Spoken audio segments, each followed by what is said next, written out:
I'd like to call the hearing to order. Good morning. The committee meets today to discuss the recruiting challenges facing the United States military. I would like to welcome our witnesses, Mr. Gabriel Camarillo, Undersecretary of the Army, Mr. Erik Raven, Undersecretary of the Navy, and Ms. Kristyn Jones, performing the duties of the Undersecretary of the Air Force. Thank you for your leadership and for joining us today. The United States military faces the most challenging recruiting environment in the 50-year history of the all-volunteer force. As America continues to recover from 2 decades of war and a global pandemic, the military service are having significant difficulties filling their ranks. Last year, the force fell tens of thousands of recruits short of its goals, and the same appears likely this year. There are several factors contributing to this situation. To begin, America has seen record low unemployment for several years. Even in the best of times, a strong economy and low national unemployment have always made military recruiting difficult. Further, the number of young Americans qualified or interested in military service is declining. Only 23% of Americans aged 17 to 24 are eligible to serve, as, among other things, national obesity rates continue to rise and standardized mental aptitude test scores of individuals continue to fall. To compound this issue, less than 10% of the population have a propensity to serve, the lowest point in decades. Additionally, unlike the days of the draft when virtually every American knew about the military, today most young Americans do not know anyone personally who has served in the military, and they are unaware of many of the benefits of military service. The military services are starting to look like a family business where children of service members and veterans enlist at far higher rates than their peers who do not come from a military background. Also, as our military facilities are increasingly based in fewer and fewer states, our personnel have become less geographically representative of the nation. The smaller the military's footprint becomes, the greater perception grows of a divide between civilian and military cultures. Our military should reflect all of American society, not stand apart from it. Last year, the Department of Defense conducted an extensive survey of young Americans to better understand why they were overwhelmingly uninterested in military service. By a wide margin, the top 3 reasons the respondents cited were the same across all the services: fear of death or injury, worries about PTSD, and separation from friends and family. We know that our service members have sacrificed much in the defense of our nation, but we also know that widespread fears of death, injury, and PTSD are out of sync with the experience of most veterans. Survey and census data show that the overwhelming majority of veterans report positive experiences in the military. Americans and veterans are more civically engaged, earn more money, and have more education than those who have not served. In short, military service is a social good, it benefits the nation, and it benefits those who serve. Currently, the services are challenged to convince young people to join the military. Once they don the uniform, however, service members are more likely than ever to re-enlist and stay in the military by choice. Retention is at an all-time high, even as recruiting faces significant headwinds. The many benefits of military service are the results of a decades-long campaign to attract and retain the best talent our country has to offer. The military services offer education and training in emerging fields like cyber and artificial intelligence, unparalleled family support programs, comprehensive health and wellness benefits, pathways to higher education both in and out of uniform, and the best leadership training and experience in the world. And I want to briefly return to the issue of young Americans' propensity to serve. As mentioned, the vast majority of the population chooses not to serve due to concerns about perceived physical and mental risks and separation from loved ones. But in an effort to understand more about the current recruiting environment, the Army has been conducting frequent pulse surveys to gather more opinions for potential recruits. In its most recent study, one issue that did not deter recruits from enlisting in significant numbers was the idea of the military being woke. I mention this term only because it was used in the survey, but I've yet to hear it defined as an actual policy or articulated position. Only a small fraction, 5%, of respondents said that they felt the military places too much emphasis on wokeness. And let me be clear, diversity and inclusion strengthen our military. By every measure, America's military is more lethal and ready than it has ever been. It is also more diverse and inclusive than ever before. And this is not a coincidence. Our military looks more and more like the nation it represents, whether in race, gender, creed, sexuality, or any other measure. This is the right direction, as America's strength is its diversity. But greater diversity requires greater understanding within the ranks, and understanding requires learning and regular training. The fundamental bond that assures unit cohesion is the commitment by every member to protect his or her fellow service members, whoever they may be. This is a state of mind and heart that must be nurtured by training and example. Our military asset, our greatest military asset, is its people. We cannot succeed if we do not have adequate numbers of men and women of sufficiently high character contributing to our national defense. During today's hearing, I would like to know our witnesses' ideas for increasing the number of young Americans eligible for and interested in service. And as a side, I think we all know around here, as we talk to every business in our community, their major complaint is they can't find good workers, which is the complaint the Department of Defense has right now. And in addition, as I talk to police departments around my state, they're having a very difficult time recruiting police officers. In many cases, it's similar to our military. There is a fear now that they could be harmed as a police officer and it would disrupt their family significantly. So this is not a unique issue with the military. I want to thank our witnesses again. I look forward to your testimonies. Now let me recognize the ranking member, Senator Wicker. Thank you, Mr. Chairman. I want to thank our witnesses for being here, and I look forward to this hearing. Since October 1973, we have referred to the U.S. military as an all-volunteer force. To put it another way, for the past 50 years, our armed services have been filled by recruits, and today recruiting is not going well.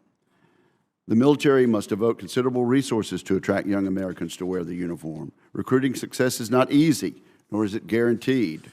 Without sufficient numbers of high-quality recruits, the modern American military cannot maintain its high readiness standards critical to our national security. Although the military has experienced intermittent recruiting problems in its history, today's challenge is unprecedented. The previous low watermark for recruiting occurred in the late 1970s, when the services collectively achieved 90% of their goals. This year, if trends continued, our armed forces are projected to achieve roughly 75% of their goals, of active duty recruiting goals, some 15 percentage points lower than the 70s. And these goals are much smaller than they were in 1979. The three largest services will all miss their individual recruiting objectives, and the Army will miss the target for the third time in 5 years. During the Carter administration, in order to preserve manning levels, the military lowered recruitment standards and retained people who should have been let go. This resulted in a predictable erosion of military readiness. The only thing that saved the volunteer military was the increased defense budgets during the administration of President Reagan. We should not repeat the mistakes of those earlier years during this administration. The recruiting challenge today is complicated, as the chair just outlined. A small and shrinking minority of young Americans are both qualified and interested in military service. Interest in military service has never been especially high, but today only about 10% of young people consider putting on the uniform. This is the lowest rate on record. There are no easy solutions to this problem, but we know what does not work. Lowering recruitment standards today leads to morale, discipline, and readiness problems tomorrow. The Army learned this lesson in the 1980s and again in the early 2000s. Despite this history, the Navy seems intent on reducing standards to increase recruiting. This year, 20% of the Navy's recruits will come from the lowest category of scores on the Armed Forces Qualification Test. I would like Mr. Raven to explain why the Navy is following this path. The Department of Defense must put at least as much effort into solving the recruiting crisis as it has into other initiatives like extremism, diversity, equity and inclusion, and abortion. These initiatives are at best a distraction. At worst, they dissuade young people from enlisting. They suggest to the American people that the military has a problem with diversity and extremism. In truth, the military is the greatest civil rights program in the history of the world, and the data support this claim. A recent peer-reviewed study in the Quarterly Journal of Economics finds, and I quote, "Army service closes nearly all of the black-white earnings gap," unquote. The distinguished chair of this committee just said, and I agree with him, that our military is more diverse than ever before. A recent peer-reviewed Quarterly Journal of Economics found enlisting in the Army increases cumulative earnings, post-secondary education, attendance, home ownership, and marriage. I'm looking for a quote here's a quote from this study, the Quarterly Journal of Economics. The report finds that Army service closes nearly all of the black-white earnings gap. And also, General Colin Powell, some 20 years ago, talked about the great diversity accomplishments that military service has given to the United States of America. And so I think the evidence is that despite the good news, the military has decided to address a problem that doesn't exist, military extremism. The Secretary of Defense created a special countering extremism working group and instituted a military-wide stand-down day. To make the military more equitable, the Department of Defense created a new Federal Advisory Commission and a Defense Equity Team. This team published this publication, the Diversity, Equity, Inclusion, and Accessibility Strategic Plan, consisting of some 27 to 30 pages, including the attachments. And I just wonder, where is the same urgency of the Department of Defense when it comes to the very real recruiting crisis? Where is the recruiting strategic plan?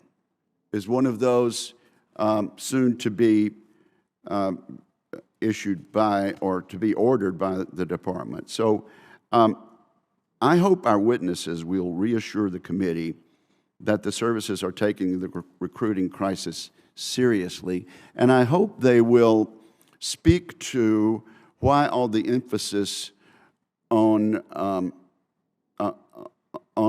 a lack of diversity and a problem that apparently does not exist at all, since we're the most successful civil rights organization in the world. And I hope we will have readiness implications at the top of our agenda rather than items that seem to be politically correct at the time. So I want to thank our witnesses. I look forward to a good discussion. Thank you very much, Mr. Chairman. Thank you, Senator Wicker. Secretary Camarillo, please. Chairman Reed, Ranking Member Wicker, and distinguished members of this committee, thank you for your ongoing support for our Army and for providing us the opportunity to discuss our efforts to confront the present recruiting challenge. As Army leaders consistently observe, our greatest asset is our people and the unmatched talent that our soldiers bring to the mission every single day.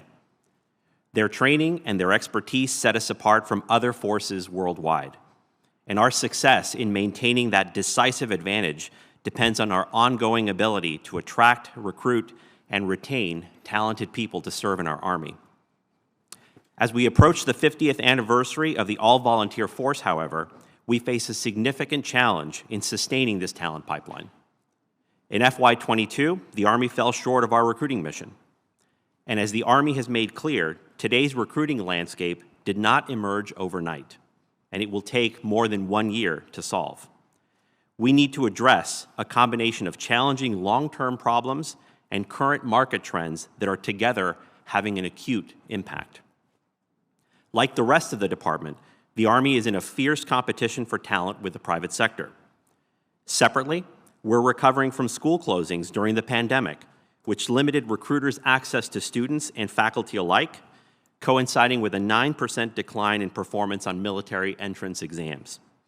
And we also know, as we've heard today already, that only 23% of young Americans are eligible and only 9% are propense to serve. These factors have combined to generate a challenging recruiting landscape that will likely persist for a few years. But still, the Army is undertaking a full-court press to revitalize Army recruiting, and this has the direct attention of every Army leader. As an enterprise, the Army is working to reform and modernize recruiting for today's landscape. In addition, we are using this moment to reintroduce the Army as a career choice with significant opportunities for America's youth. I'm happy to expand more on our initiatives during my testimony today, but I offer here only a few examples. To change how we recruit, we're incentivizing high performers to become recruiters in the Army. We're improving their training, assigning them to communities where they have ties. And additionally, the Army is experimenting with turning every soldier into recruiting through our Soldier Referral Program, which offers our junior enlisted soldiers a promotion for referring prospects who actually ship to basic training. This new program has already generated 4,900 referrals and 68 recruits this year. The Army is also improving how it engages with potential recruits. We created a future soldier prep course that invests in young people to improve their academic and physical fitness so that they can succeed in joining the Army. In the program's first year, we've had 3,300 graduates and a remarkable 98% success rate. As a result, we are now creating 2 additional training units at Fort Jackson and at Fort Benning, and we have surged resources, marketing, events, recruiters, and even members of operational units to 15 high-potential focus cities nationwide. And finally, the Army has updated its brand to reintroduce itself more broadly to young Americans as a place where you can be all you can be. Fortunately for us, once soldiers join the Army, they want to stay. We hit 104% of our retention goal last year, but even with this success, we are investing heavily in improving our soldiers' quality of life to ensure that we care for our people and help the Army remain an employer of choice. With this Congress's help, we surged funding in FY23 and requested $1.3 billion in FY24 to improve the Army's housing inventory, including new builds and major and medium renovations. We plan to invest $10 billion over 10 years to improve barracks throughout the Army. We've prioritized our efforts to confront the recruiting challenge, and we're doing everything we can to improve our enterprise and reintroduce the Army, and more importantly, the notion of military service to the American public. This is a national security issue, and we can't do it alone. We need your help. Each of you has a unique voice and opportunity to promote the benefits of service, to connect with soldiers and their families, to encourage veterans, influencers, and educators to invest in the next generation. And I want to thank you, and I look forward to answering your questions. Thank you very much, Mr. Secretary. Secretary Raven, please. Good morning, Chairman Reed, Ranking Member Wicker, and distinguished members of the committee. I appreciate the opportunity to appear before you today to discuss the current and future state of recruiting and retention within the Department of the Navy. The Department of the Navy's most important asset is our people. Our high-quality force provides us with a warfighting advantage in relation to our strategic competitors. It is essential that we maintain this high-quality, motivated workforce to meet the needs of our nation. While the Navy did not meet 100% of its active duty officer targets for 2022, our retention exceeded all goals, enabling the department to achieve our end strength requirements. The Marine Corps met its goals, but risk continues within the delayed entry program, which remains a challenge in 2023. As the chairman has already asked, why are we seeing this challenging recruiting environment? The bottom line is that the Navy and Marine Corps are in a competition for talent like many other sectors of the American economy. Like businesses, we continually adjust our recruiting strategies to attain success. This means looking at what we can offer Americans to prove that our nation values their service. The Navy and Marine Corps face some recruiting challenges that other employers do not. While schools are open for students nationwide, military recruiters report challenges in getting enough access to tell our national service story. We also have a variety of standards that private employers typically do not demand, yet fewer Americans are meeting them. Finally, the inherent value of helping our country be stronger and more secure does not resonate the same way as compared to the past. That is why Secretary Del Toro's enduring priority of building a culture of warfighting excellence has the department laser-focused on every aspect of recruiting and retention. Last summer, Secretary Del Toro established a task force to identify and address short and long-term issues facing recruiting. I lead that task force. All aspects of recruiting are on the agenda, from learning best practices to thinking outside the box. I'd like to share a few examples of how the Navy and Marine Corps are improving our approaches in this competition for talent. We are expanding our community and school outreach to maintain or reestablish strong relationships with high school partners. We are partnering with the Department of Education to promote the value of military service, while at the same time supporting their efforts to recruit and retain talented educators and administrators. We are employing new, creative, and more personal approaches to our marketing campaigns to directly appeal to multiple audiences and better convey the tangible and intangible benefits of military service. We are also seeking innovative ways to expand the pool of eligible applicants, such as our Future Sailor Preparatory course, which will provide physical fitness training for high potential candidates. Once accepted, we will work very closely with recruits to ensure their physical and mental readiness before they report to boot camp. This physical preparatory course will be followed by an academic preparatory course, with establishment expected this summer. For retention, both services have talent management initiatives to invest in, grow, and retain our talented sailors and Marines. These initiatives, this is our playbook, My Navy HR Transformation and the Marine Corps' Talent Management 2030 span the full military life cycle, from recruiting individuals with the right talents, matching those talents to organizational needs, to incentivize high-performing individuals to remain in service. Success in retention means taking care of our sailors, our Marines, and their families. We're investing in quality of life areas such as economic security and housing, permanent change of station challenges, childcare, spouse employment, health care, and destructive behavior prevention to provide our service members and their families a positive and supportive environment to work and to live. With every challenge, there is an opportunity to learn, adapt, and succeed. We will succeed. On behalf of Secretary Del Toro and the senior civilian and military leadership of the Department of the Navy, I want to thank this committee for its help to recruit and retain a ready and lethal force. The Department is committed to working with this committee and all members of Congress to maintain that force. Thank you, and I look forward to your questions. Thank you, Mr. Secretary. Secretary Jones, please. Good morning, Chairman Reed, Ranking Member Wicker, distinguished members of the committee. Thank you for the opportunity to appear before you today. It is my pleasure to provide testimony on efforts to recruit and retain the best of our fellow Americans for service in the Department of the Air Force as military and civilian airmen and guardians. This is my third week performing the duties of the Undersecretary of the Air Force, while also fulfilling my Senate-confirmed role as Assistant Secretary of the Air Force for Financial Management and Comptroller. The Comptroller position is a privileged nomination, and therefore I didn't have a confirmation hearing before this committee. so I wanted to briefly introduce myself. I commissioned from West Point as a U.S. Army officer and met my husband while we were both serving in Germany. I later supported him as a military spouse while trying to progress in my own career. My brothers also served in the military, and I have a son who will be commissioning this year. I've been on the other side of our policies, and I am committed to inspiring and enabling the next generation to serve.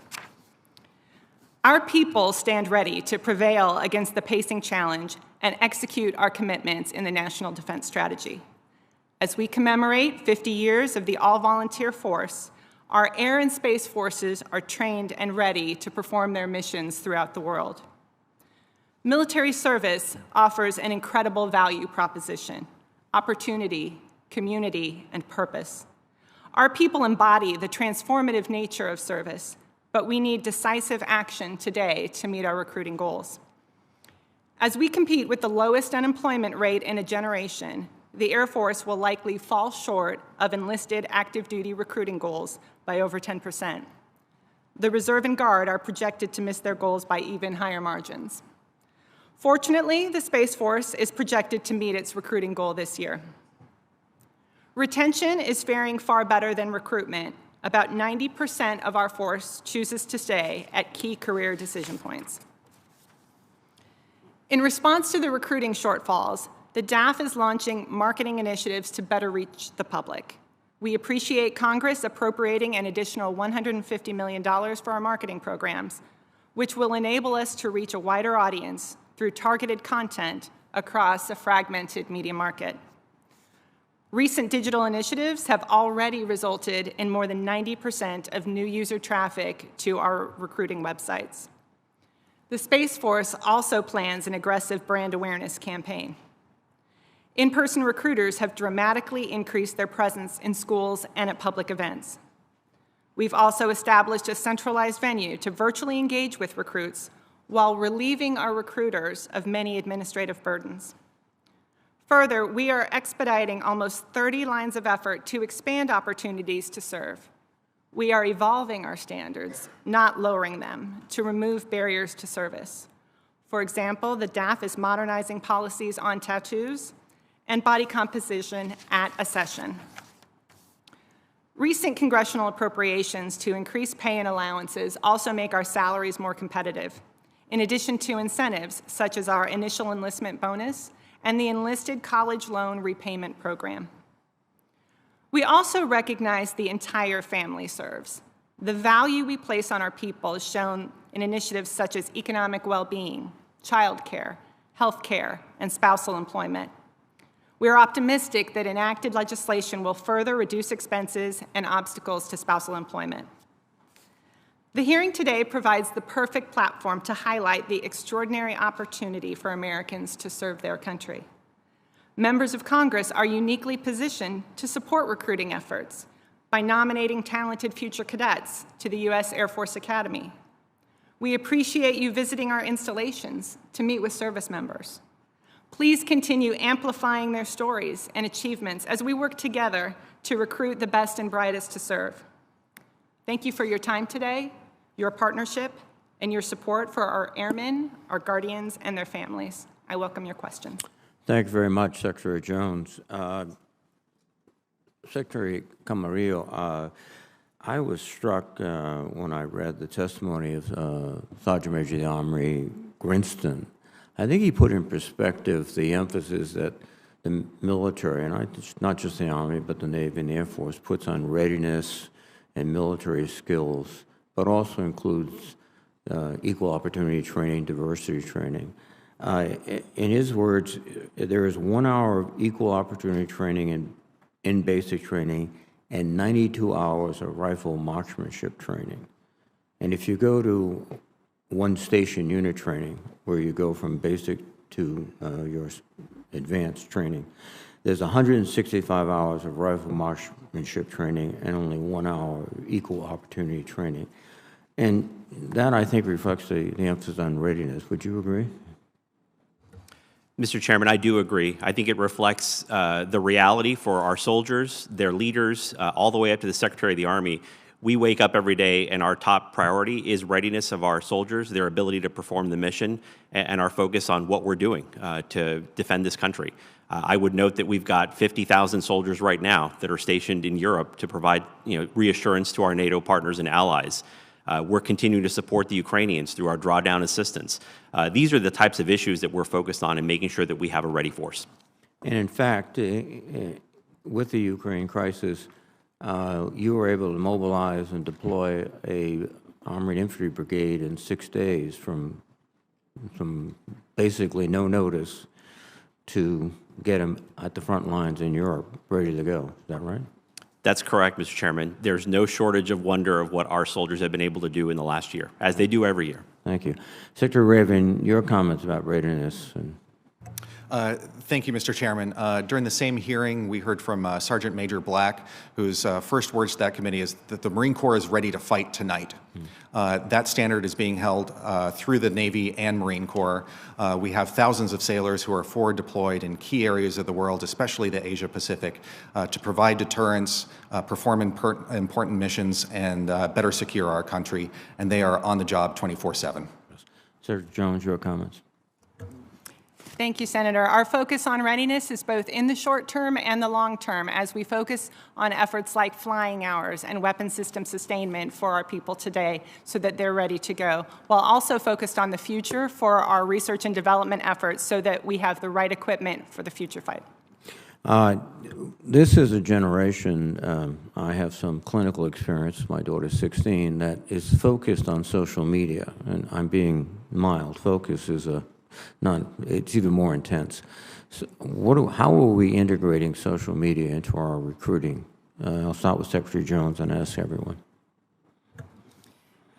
Thank you, Chairman. That's an important point that we're focused on. As I mentioned in my opening statement, using digital media as a way to reach out to more Americans. We're also looking at how to better utilize YouTube influencers. They're out there. They're talking about the Air Force. They're giving many impressions. As one example, we had some outreach for our Space Force in particular that involved 200,000 high school students, but 20 million influences through social media. And so we're looking at ways to leverage that to help to underscore the value of military service for high-tech jobs and education. Do you find access to social media expensive versus other means of communication? Social media is actually far cheaper than, as an example, a Super Bowl commercial or things like that, and so we're able to use more cost-effective ways to reach our youth through social media. Thank you. Secretary Raven, your comments. Thank you, Mr. Chairman. If you go back just a few years, both the Navy and Marine Corps are overwhelmingly focused on television.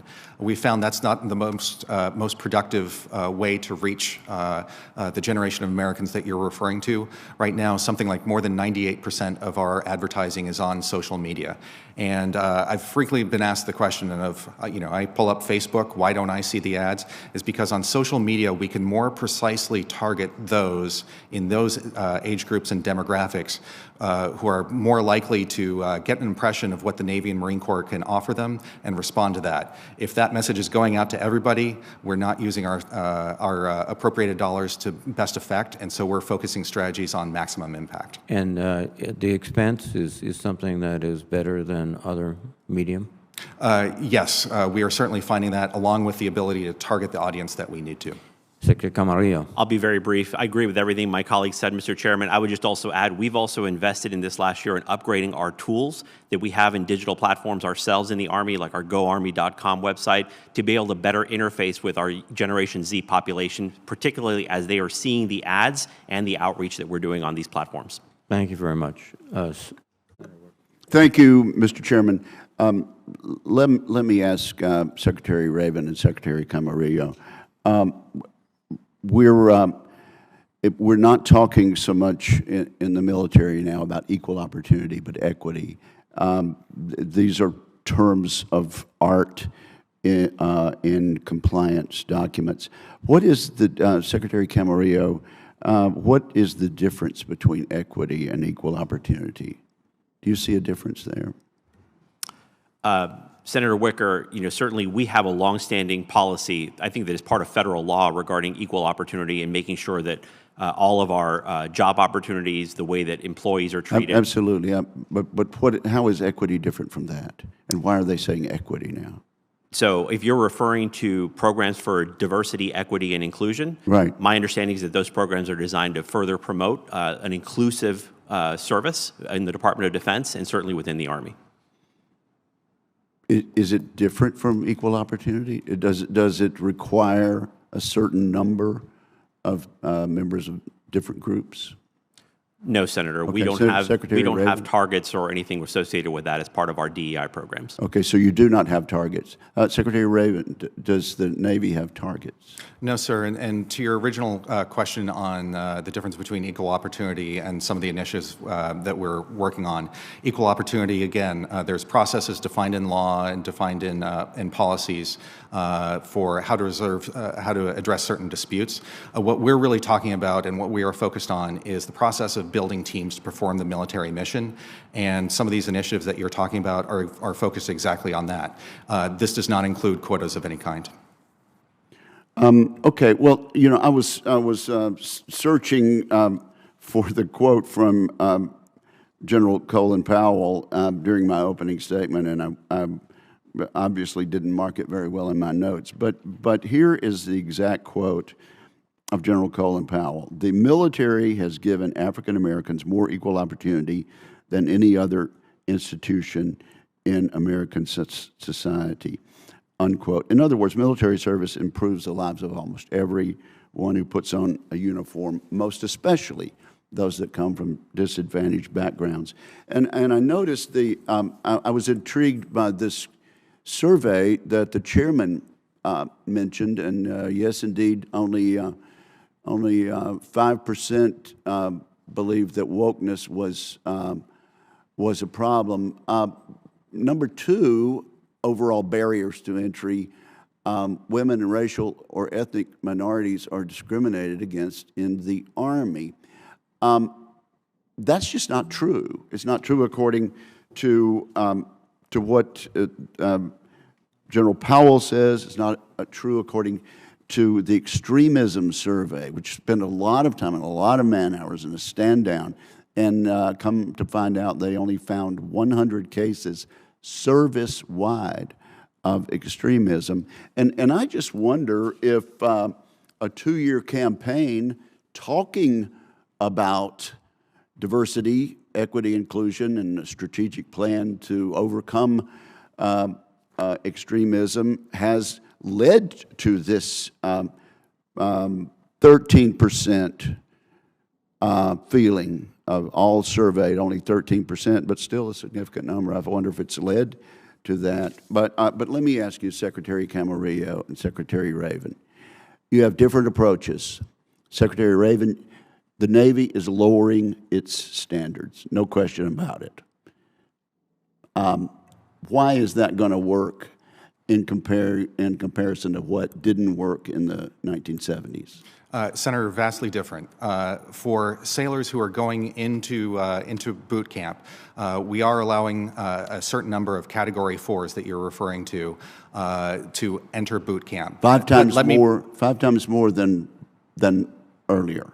And that is to expand the pool of recruits. However, to be a machinist mate, to be a sailor, to be a fire controlman, you still have to meet the exact same standards as before. So we're trying to increase the pool, but the standards for performing the job are what is key and what we need to perform our mission, and we have not changed that. So of the 5 times more of this lowest testing group, you're hoping somehow to initially train them to be more skillful? Yes, absolutely. Both through boot camp, through a career in the Navy, and also the Future Sailor Preparatory course, which we're talking about physical and academic standards. We're standing that up this year. Clearly, the Army disagrees with this approach, Secretary Camarillo. Senator Wicker, I think all of us in the Department of Defense are looking at creative ways to expand the pool of available talent, and we're all taking steps, certainly you've heard from Secretary Raven, to try to invest in that population to try to help them meet the standards. And certainly with the Army, we're very pleased. But you've elected to go to a different approach rather than lower the standards? Our approach is focused on the Future Soldier Prep Course, where we're taking potential candidates and recruits into Fort Jackson. We're investing in academic skills and physical training skills to be able to meet our standards. Fair to say it's a different approach from the Navy. We have a different program. Yes. Senator. Thank you, Mr. Chairman. Thank you very much, Senator Wicker. Senator Kane, please. Kane from Virginia. There's a funny story about that, Mr. Chairman. This happens to us a lot. That's my accent. I'm sorry. This is such an important hearing, and I'm really glad we're having it, and I appreciate the work that you're doing. I have a lot more than I'd like to say, or I have a lot more than 5 minutes, so I'm going to try to be quick. The Army survey, I think the thing that interests me about this survey, and it would probably have some applicability to the other branches as well, is the chief barrier cited, and there's no close second really, the chief barrier cited by 21%, and the next one is 13%, is I'd be putting the rest of my life on hold. So the psychology of that statement is important, I think, to understand. It suggests, and probably this in an all-volunteer military where so few people have the connection to military life, people look at military services, oh, that's something where, I go and do this thing, and maybe it's good for the country, but I put the rest of my life on hold. And they don't connect military service with, this is a building block for the rest of my life. I mean, people who serve in the military gain all these skills. My employers are all the time telling me, I can train for the technical skill, but what I can't train for is an attitude of teamwork, flexibility, stay till the job's done, mission focus, help somebody out. Those skills I can't train for, and I can't find them. And this is what our service members have, and also what our military spouses tend to have. But that answer, I'm not going to serve in the Army because I'd be putting the rest of my life on hold, suggests that the story that we need to tell about military service is that it's a building block to the rest of your life rather than a timeout for 2, 4, or 8 years. And so I wonder, as you're thinking about telling the story and recruiting, how do you intend to get at that chief barrier? Maybe start with Secretary Camarillo. Thank you, Senator Kane. You said it perfectly. So what our takeaway was from that survey result was that first and foremost, people in that younger population set don't understand the possibilities and career potential that they get from military service. That tells us we need to reintroduce ourselves, as I said earlier, to the American public as a career destination of choice that creates and expands opportunities for our young people, no matter whether they stay in military service long-term or they go off and take on different careers. So that was part of our approach to not only advertise and highlight the different career choices you have in the Army. If you want to come in and be a cyber specialist, if you want to be a veterinarian, a doctor, a lawyer, you can do almost literally any career choice within the Army for a set period of time. Come do it as part of national service, and we will give you the training. We'll help you achieve your career aspirations. We'll even fund some of your higher education, college and grad school in some cases. That is the message we're starting to tell, and that is how we're trying to reinforce that people can be all you can be in the Army. Secretary Raven, then Secretary Jones. Senator Kane, you hit it exactly on the nail, exactly on the head. And let me just tell a story about what it might mean for some young Americans. Highly qualified Americans coming out of high school have an opportunity to join the Navy, and if they meet the highest standards we have, they can go to nuclear power school. They can serve on a submarine. They can serve on an aircraft carrier doing incredible things. And if they like what we offer, they can stay in service and have substantial bonuses and opportunities to go to college. It's a great career. If they choose to move on, they will be in demand for the skills that we provide them. So that's what it means in real terms for Americans who might be considering this field. And Secretary Jones, before you answer, I was intrigued by your comments in your testimony that you're doing really well at attracting folks to Space Force. So to me, that suggests people look at that. Well, that's cool, and that's probably connected to like careers that are kind of aerospace careers. So people might see the connection between that and later and not think it's just time out of their life, but talk about how the Air Force is trying to grapple with this barrier. Yes, Senator. The Space Force has an overwhelming number of recruits. It is a much smaller number we have to attract, but many people who aren't interested otherwise in serving in the military are interested in the Space Force. To the points that were made by Chairman Reed earlier, we do have a situation where we have a family affair, so to speak, where families, including my own, have a history of military service, where certain parts of the country, regional areas, have more military service. So we need to expand our aperture in terms of who we are talking to about the value of military service. One point that I'll make, often folks think that military service is something to do instead of education, and that is certainly not true in the Department of the Air Force. Our current force has earned 160,000 degrees from associates to PhDs since coming into the service. And so we want to get that message out to people who aren't aware of the outstanding educational opportunities as well as high-tech careers, as my colleagues have mentioned. Thank you so much. I yield back, Mr. Chair. Thank you, Senator Kane. Senator Ernst, please. Yes, thank you, Mr. Chair, and thank you to our witnesses today. It's good to have you. This is such an incredibly important topic. I want to associate what you talked about just now, Secretary Jones, about the family affair, just as Chairman Reed had. Certainly, my father was an NCO in the Iowa Army National Guard. I went on to serve in the Iowa Army National Guard. My daughter is now serving active duty in the Army. It is very much a family affair.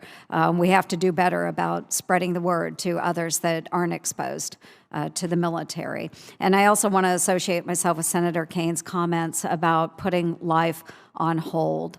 I found that truly serving in the military, as a number of my family members, it was our life. And even though mine was part-time, it was still such a significant part of my life.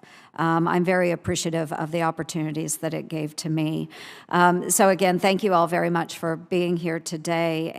And we do have to be united as a committee on finding solutions for recruitment and retention. And that's how we're going to build that more lethal force that we need for tomorrow. And one thing that I'm diving into is competitive pay. And the promise of competitive pay is the foundation for that all-volunteer force. It does impact recruiting. It does impact retention. And the DoD's spring 2022 propensity update found that the #1 reason to serve is monetary compensation, the #1 reason. So with that in mind, for all of you, and we'll start with you, Secretary Camarillo, do you believe increasing military compensation, especially for those junior enlisted grade, would improve recruitment? Senator Ernst, thanks for your leadership on this issue, and certainly something that we're looking at right now. I think we have to examine the issue in the context of the recent 5.2% pay increase that just went into effect this year with Congress's support, in addition to all of the recruiting incentives and retention bonuses that we provide. We're doing our best right now in the Army to calibrate those based on critical career fields, in addition to what we see as kind of the trends of what we're going to require down the road as we continue to transform the Army. In addition, I would also note that we've, with Congress's help, continued to revise BAH and some of the other factors that play into this equation. And as part of the quadrennial review of military compensation, the Army looks forward to working very closely with the other services, OSD, and certainly the Congress to address this issue more fundamentally. Great, thank you. Secretary Raven. Thank you, Senator Ernst. Let me step back and say, for Americans who may be having the same concerns about compensation that you have raised, we have done reviews of this and found if you do an apples-to-apples comparison, if you do job X in the Navy or Marine Corps and you do job X in the private sector, that on average, the people doing the job for the military earn more than 80% or more of comparative jobs in the private sector. There are, of course, some apples to oranges comparisons out there. Very apples to oranges when you're asking young men and women to travel around the world and be separated from their family. Exactly, but there remains this perception that they would be earning much less than their private sector counterparts. In terms of looking at junior enlisted ranks, we have and we can continually assess what bonuses, benefits, other incentives may apply to them. I would have concerns about pulling out several rates for a general pay raise because it could cause issues of pay compression compared to higher rates. But this is something we look forward to working with you on and finding the right way forward. Yeah, thank you. And Secretary Jones? Senator, I agree with my colleagues that this is an important issue. We look forward to working with you. We appreciate the support of Congress in enacting the 23 budget. We have an even higher increase planned for 24, and we'll be hoping that we will get that budget enacted quickly. Right now, we are focused on our bonuses for targeted areas that we need to make sure that we can bring people in: pilots, cybersecurity, special operators, and particular areas where we feel those bonuses are most applicable, as well as the enlisted college repayment program for loans. So those are a couple of the areas in the short term that we're working on, and in the longer term, the quadrennial review will be taking a holistic look at the compensation strategy. Yeah, thank you. I appreciate it. It is an area I am very concerned about, and I understand that we do need to do some pay chart smoothing over time because our enlisted soldiers are being far outpaced by our officers, and I'm not saying officers make too much. They don't. But we've seen that gap continue to widen through the years with the percentage pay increases. And when we're offering up percentage pay increases that don't keep up with the rate of inflation, you know, our soldiers, airmen, Marines, sailors, they're all suffering. So I hope that we can get some work done as we're moving through this next NDAA. But, you know, I just want to state again, I do think there is a difference between Job X in the civilian world and Job X in the military, especially when we're asking those young men and women to perhaps lay down their lives and suffer, you know, time away from family. So I'd like to see those younger enlisted members receive a little bit more pay, but it is something that I hope to work on. So thank you very much, Chairman. Thank you, Senator Ernst. Senator Warren, please. Thank you, Mr. Chairman. So let's be clear. The reason the United States has the strongest military in the world is because of our people. In February, this committee heard testimony from Dr. Bonnie Lin, an expert on China, who served as the senior advisor to the Department of Defense in both the Obama and Trump administrations, that divesting in programs that support our military, including violence prevention programs, quote, would definitely hurt us in having a competitive advantage over China. Now, I understand there are a lot of politics at play whenever we discuss personnel policies in the military. But when common sense programs that support our service members' health and their ability to do their jobs in a safe workplace get attacked, I worry about the message it sends to the people who are trying to do those jobs. So let me ask, do any of our witnesses believe that programs to address racism or to prevent sexual assault are hurting our ability to recruit young people? Secretary Camarillo? No. Secretary Raven? No. Secretary Jones? No. Good. Thank you. You know, it is when these programs fail that young people question whether joining the military is a safe career path for them, not whether or not these programs exist in the first place. Similarly, the vaccine mandate made our forces stronger and healthier. Our military leaders, in conjunction with the best medical advice available, work to keep our troops safe and ready to be deployed at a moment's notice in any crisis around the world, regardless of local health conditions. I think it's a real mistake to politicize one kind of vaccine and to undercut medical experts who are responsible for readiness. Undersecretary Camarillo, by the end of 2021, how many active duty soldiers had received the COVID vaccine? Senator Warren, we achieved a 94% overall success rate. I have to come back to you with the number. That's all right. I'll take percent. That's just fine. But a 94% success rate. Secretary Raven, how about the Navy and the Marine Corps? We are currently standing at about 97%. 97%. And Secretary Jones, how about the Air Force and the Space Force? Senator, for our active duty members, it's 99%. For our reserve, 95.9%, and 94.3% of the Air Guard. Wow. All right. In other words, I think it's fair to say the vast majority of our service members have now been vaccinated. Now, I know a small number of service members refused the vaccine and they left the military. But my understanding is now that the vaccine is no longer mandated, only a very small handful of these individuals have even sought to re-enlist. So it's hard to see that the vaccine mandate was ever related to recruiting or retention challenges. Finally, I want to get one more point in here. There's been a lot of criticism from my Republican colleagues of the administration's actions post-Dobbs to ensure that women who serve in uniform and their family members can get health care when they need it. We don't have anyone here to represent DOD, but my understanding is those policies were heavily informed by groups of service members exactly as they should be.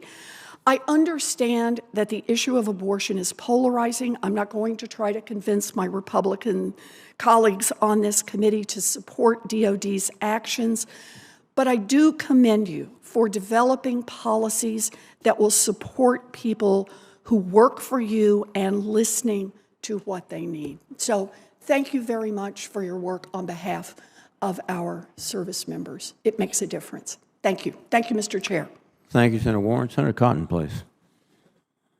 Mr. Camarillo, there's been some conversation this morning about the Army's 2022 survey.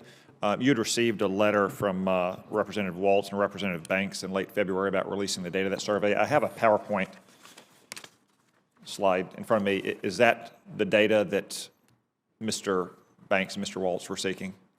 Senator Cotton, my understanding is that the committees were previously provided a summary of the research, and this slide deck that you're referring to was what we released publicly. Have you provided the underlying data to the Armed Services Committee, either here or in the House? We have not, Senator Cotton. My understanding is that that's subject to additional approvals because it involves privacy considerations regarding the people that were interviewed. Have you responded to Representative Banks and Representative Waltz's letter? I do not know what the status is of the response, but I can certainly take that for the record and get you an answer. Could you please? Yes, sir. Okay. How many, or what percentage of young Americans are eligible to serve in the Army? I'm going to ask the other two as well, so you can start looking at your notes. Thank you so much. I appreciate it. So we know that the eligibility has declined over 10 years, went from 29% in 2013 to 23% in 2023. Mr. Raven? I'm tracking similar numbers, sir. Ms. Jones? Senator, we're also looking at 23%. I don't think that's a good trend, and I don't think it's a necessary trend either. Sometimes we have witnesses come in front of the committee, oftentimes uniformed witnesses, who cite that data almost as if it's a point of pride about how few young Americans are even eligible to serve because of academic standards or health standards or criminal records or character. I think we have to fish in a much bigger pool if we're going to address the recruiting crisis we face. And I just think it's incumbent upon the services to find ways to expand the eligibility of young Americans to be recruits. I and almost everyone else on this committee could tell you a story about what we had to do to help some outstanding young man or woman overcome some supposedly disqualifying injury or condition. You know, maybe a 14-year-old kid got prescribed, a mind-altering drug for depression when his parents are going through a divorce, and 5 years later, he's had no indication whatsoever.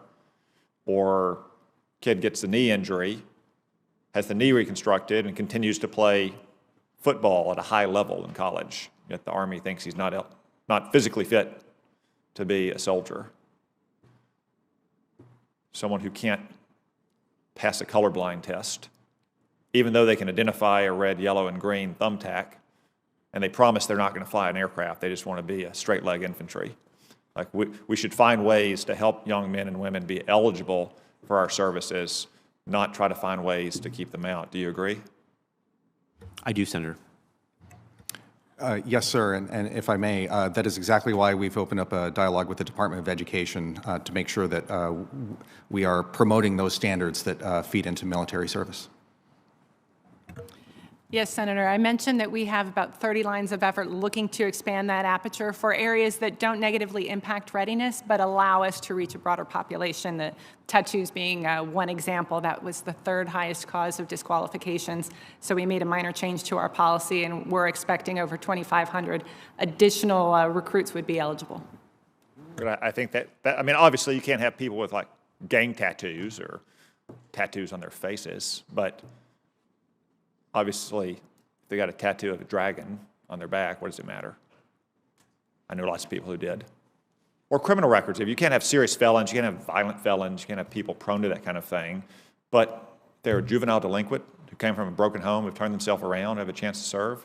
I think we got to make space for them. Mr. Camarillo, you wanted to respond to that? Senator, we have a robust waiver process that takes a number of these considerations into account, in addition to a whole person standard that we ultimately, assess every candidate for. If it's a waiver process, it just takes too long. Again, I think we could all give you stories of having to help a young American in our states get through that waiver process, as opposed to something that's a little more common sense. I agree, Senator, and that's why we're looking at policy, not a waiver. Understood, Senator. I think we're looking at that process to see how we can streamline it to exactly do what you said, is make sure that we're. I had a drill sergeant who was definitely in the go to war or go to jail bucket, and that was in the 2000s. And he went to war and he turned out to be a pretty good soldier, as opposed to wasting away in a jail for minor drug charges. All those 15-year-olds and 16-year-olds who lied about their age to enlist in World War II, do you think they did the right thing or the wrong thing? Mr. Raven, you're nodding your head, so you want to put it on the record? That is my grandfather's story, sir. He may have misrepresented some things to join the Navy and join the Seabees in World War II. I think those stories are well put still today, because, we love all our recruits who want to raise their hand and take the oath and serve our country in uniform. But the ones who will go the extra mile, who go through the arduous waiver process, who will plead with the doctor at the med board to pass them through the colorblindness test, even though they are kind of colorblind. I think those are the ones that we really want to encourage, and we want to go out and make it easier for those kinds of kids who are super motivated to join no matter what kind of obstacles the bureaucracies put up in front of them to get in, without having to resort to going through months of a waiver process, or to call their congressman, or to call their senator. We got to fish from a bigger pool. Thank you. Thank you, Senator Cotton. Senator King, please. Thank you, Mr. Chairman. In my family, Senator Cotton, the legend is that my father-in-law memorized the eye chart so he could enlist 2 weeks after Pearl Harbor, served honorably in Asia during World War II. And I want to follow up on exactly the question Senator Cotton is talking about. Cannabis is now legal in 21 states. 47% of Americans are in states where it's legal. And again, like Senator Cotton, I'm not advocating lowering standards to the point where it endangers safety or the effectiveness of the Army, but a lot of teenagers are suffering in part from depression coming out of the pandemic. ADHD is a common condition affecting about 10% of young people in our country. They take medication. All of those things in the first instance are barriers. So I think what Senator Cotton and I are saying is the waiver process is fine, except it's a waiver process, and it involves a lot of steps and a lot of time, and somebody might just say, the heck with it, I've got a good offer over here in the private sector. So give me your thoughts about, you mentioned streamlining that process. Go a little deeper on that. Thank you, Senator King. I think first what I'd say is we've got to maximize the flexibility within the waiver process and streamline it so that we can achieve the common sense results that you and Senator Cotton were talking about. And streamline entails or implies faster. Yes, Senator. Months and months are not going to do, because this young person is going to say, the heck with this, I'm moving on. Right, and I've looked at the data in the Army, and you'll find that even in the last year and a half, the biggest kind of requests for waivers that we get are behavioral health, where somebody has sought out behavioral health care earlier in their life, or they've been treated for depression or anxiety, ADHD, which are very common, as we know, in the target population. So we're seeing the number of those waivers being granted increase, but I think to your point, we've got to figure out how to get to the left of that. We've got to work more closely, which is step 2 across the department, with how we're doing our medical accessions and what those standards are, to make sure that they're updated with the latest science and, most importantly, what the target population looks like. I would commend you a Rand Corporation study from, I think, October of 21 that studied what the outcomes were of people that came in on the waivers vis-a-vis the other applicants, and basically they found essentially no difference. In fact, some of these people did actually better in terms of making rank and retention. So I think the data is going to be very important on this. Let me move on to another data question.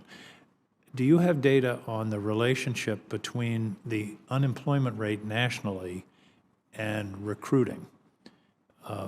We're now in one of the tightest labor markets I've ever seen in my lifetime. Every everybody that comes to my office, their number one issue is workers. This morning I had loggers from Maine, truck drivers, plumbers, doctors, nurses, retail.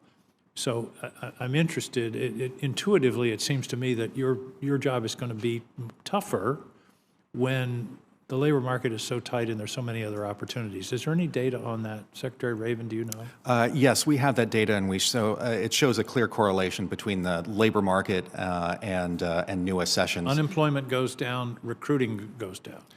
Yes, sir. But in fairness, the challenges that we're looking at is more than what the unemployment rate is here today.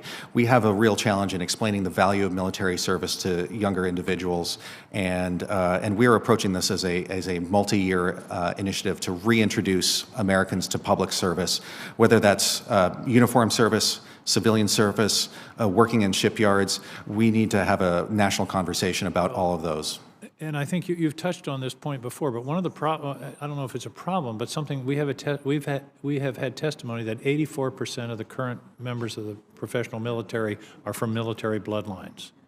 And that narrows the focus. And one of the problems is geographically, for example, there are no military examples on the street in the Northeast. In my town of Brunswick, Maine, we had a naval air station for 40 or 50 years. Kids got to know people from the military. They got to know them as their coaches. They saw them in town. That's gone now. And I think part of what you have to do is reestablish intense recruitment in areas that don't have a military presence, because that's a fertile pool, but they just have lost contact. That's one of the downsides of the professional military. 1% of Americans are involved directly in the military today. Talk to me about geography. We don't want the military to be a geographic organization. Sir, I'd say the Navy and Marine Corps have several efforts. One is to reconnect service members with their high schools. That as they go back home to visit their parents, talk to some kids about what military service means to them. On the Navy side, we have not only Fleet Weeks, but Navy Weeks throughout the country. We recently had one in Tucson, Arizona, where again, folks come out from California, tell the story of what it means to be in the Navy. Navy in Tucson is a concept. Yes, sir. We are working on that, and we're working on making sure that we have recruiters in all those areas of the country that are not represented by military installations. Thank you. I'm out of time, but I assume you all are making similar efforts to geographically disperse your effort. Yes, Senator. Thank you, Mr. Chairman. Thank you, Senator King. Senator Hirono, please. Thank you, Mr. Chairman. I thank the panelists because we have been talking about the challenges of recruitment and retention for quite a number of years, and I'm glad that the chair is focusing on this particular issue. I'm curious to know, is there a connection between higher enlistment numbers from states that have economic challenges? Any of you? Senator, I'd have to get back to you on that. I'll have to look at that data for you. Senator, I don't have that data either. We would need to do some research to analyze our recruiting trends against those with more challenging economic conditions. But ma'am, I would add that we are tracking very well that certain states tend to show up better in recruiting numbers. Hawaii is one example where the Navy tends to be able to tell its story and do quite well relative to the size of the population. So I think that would also be an interesting aspect to consider. And if there is a relationship or correlation between enlistments and the awareness that perhaps there can be more challenges that can be met if they join up because there's not enough opportunities in their states. That would be a concern, and I hope that if that does reveal itself, that we're going to do something about it, so that we're not getting inordinate numbers of people from certain areas or states. Talking about recruiting women, women are and will continue to be integral to the United States military, and increasing the number of women in the services will be necessary to meet each one of your recruiting goals. And I applaud efforts like the Air Force's Women in Sports campaign, an example of the type of creative marketing each service will need to employ to meet its recruitment goals moving forward.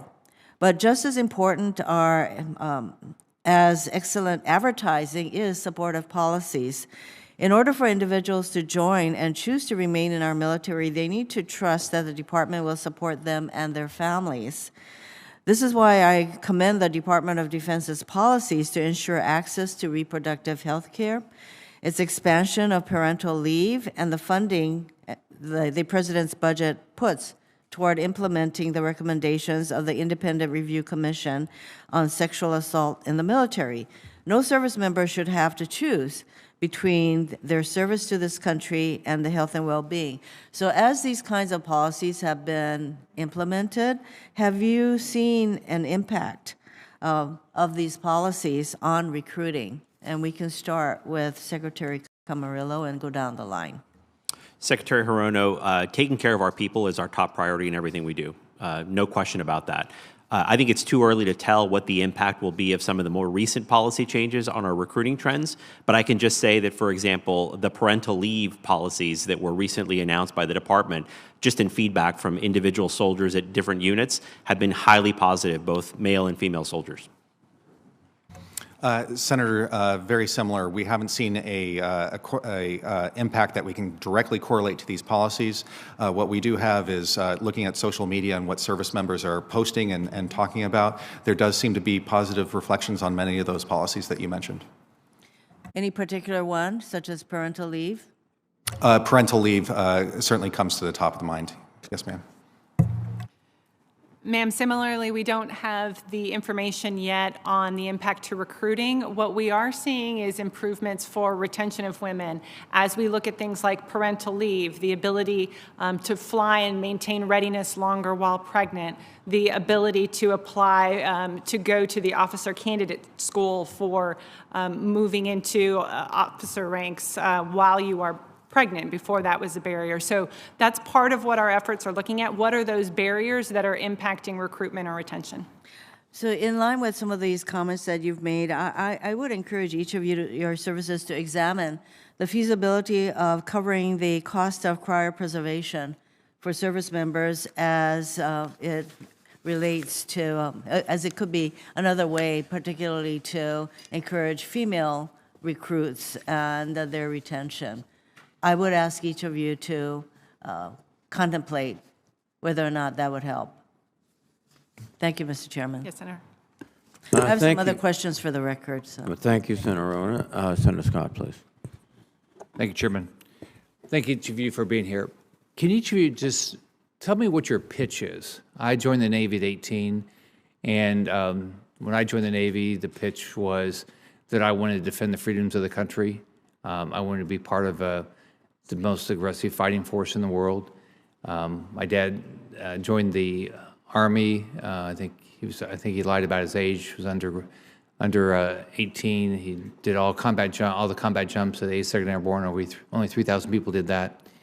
He joined because he wanted to defend the freedom of the country. So, for each of you, why should a kid like me, 18 years old, what's the pitch? Senator Scott, I'll start. I think it's very similar to that. The first thing we want is you to serve your country, come be a part of something bigger than yourself, be a part of our national security, and be a part of the greatest fighting force in the world. In addition, serving in the Army provides you, whoever you are, limitless possibilities for your career. Can I just stop you for a second? What's your favorite ad that says that? I'm going to be partial and just say our recent Be All You Can Be ads. Senator, thank you for the question. For the Navy and Marine Corps team, it is a team that does incredible things around the globe every day, 24/7. And whether it's serving in the Indo-Pacific aboard a ship, on an airplane, on a submarine, if you're a Marine doing the most incredible things that Marines can do, the opportunities are amazing. And just think about this. An individual can come out of high school, join the Marine, become a certified cyber operator, and do things that they cannot do in the private sector. They can be a world-class hacker with the missions that Navy or Marine Corps cyber forces carry out every day, and that's something you cannot find in the private sector. Senator, similarly, we focus on opportunity and a sense of purpose. and all of the things that my colleagues mentioned about the ability to serve our nation, to help with our national defense, but also the opportunities for high-tech careers in cybersecurity, in data and analytics as a doctor, a nurse, a pilot, the educational opportunities. I mentioned earlier, 160,000 degrees have been given to our current workforce since they became part of the active duty Guard and Reserve for the Department of the Air Force. So those are all things that we think are not getting out in terms of the messaging currently and that we're continuing to emphasize in our marketing. So if you're making the same pitch as you made when I was there, it sounds like, why is it not working? I mean, we didn't have a, when I served, we didn't have a problem getting people to show up. Why? What are you guys doing that it's not working? Well, Senator, as we talked about earlier in the testimony, there are some factors that come into play here. First of all is the labor market. So in periods of time historically where we have a really tight labor market and low unemployment, regardless of pitch, it can be very challenging in terms of facing recruiting headwinds. And also some of the changes we made in the Army fairly recently to recalibrate our messaging, to reintroduce the Army as an employer of choice with those career opportunities that we just talked about. That's only been done in the last several weeks, and we look forward to continuing that effort. Senator, the Navy and Marine Corps are in a competition for talent, and I saw a banner the other day that said, join this business, make a good salary, get college paid for, get retirement benefits, get health benefits. 10 years ago, that would have been a Navy or Marine Corps recruiting banner. That's a banner for a big box store where you'd go work retail. So we are in a competition for talent. The world is changing around us. There are Americans who are less propense to serve. We need to get at that with a real campaign of what it means to serve our country, not only for our country, but for the individuals who agree to do that. So we need to attack this on multiple fronts. And Senator, we need to tackle this misperception that joining the military is putting your life on hold. I think one of the ways that we didn't do that particularly well in recent years was because of COVID and the lack of the ability for our recruiters to get into the schools and help them to understand some of the benefits. So that's opening up now. We have a lot better ability to do that. We're using digital marketing to get that message out. I also think that partnering with this committee to figure out ways that collectively we can get that positive message out instead of some of the coverage that people hear through the media that might be more negative and focused on the things that are some of the challenges that are leading to misperceptions about military service rather than the benefits. So I think in a conversation you guys had with Senator Wicker before I was here, you talked about were you talking about the difference between equity and equality? How do you deal with that? What is the difference in y'all's mind between equity and equality, and how does that play into your recruiting efforts? Senator, our approach, as we've talked about, is to cast the widest possible net for talent anywhere it is. So that includes, for us, geographic diversity, diversity of perspective, different parts of the country that we haven't recruited in before. We need to cast that wide net for talent and make sure that the Army is the place where everybody sees that they have a role. Sir, there is a toolbox of different initiatives, but they're all aimed at a similar thing. That's building teams to achieve the military mission. General Berger, Commandant of the Marine Corps, was recently asked about this, and he views as two of those toolboxes in his toolkit to build the team that the Marine Corps needs. Senator, we want diverse, powerful teams that are engaged and connected, and in some areas we're seeing where we have lower retention, we have lower promotion rates, we have higher non-judicial punishment rates among different areas of our workforce, and we want to understand the root causes for that. Is there something better that we can do to help make sure that everybody feels engaged and is ready to serve? Thank you. Thank you, Senator Scott. Senator Kelly, please. Thank you, Mr. Chairman. Well, thank you to all the witnesses for being here. Secretary Raven, I spent 25 years on active duty in the Navy, and both in the Navy and at NASA, I've had the privilege of serving with people from all over the country, and at NASA, all over the planet to some extent, in support of a bunch of different missions. You know, the diversity of our crew, especially at my career at NASA, made us stronger. But that's also true for the military as well. You know, each individual's background and perspective made a team more resilient, more ready for whatever challenges we faced, whether it was in the air, at sea, or even in space. So I want to thank the witnesses for the work that they've done to make sure that our service branches represent our country. You know, the young people who choose to serve are the best that our country has to offer, and we need all of them.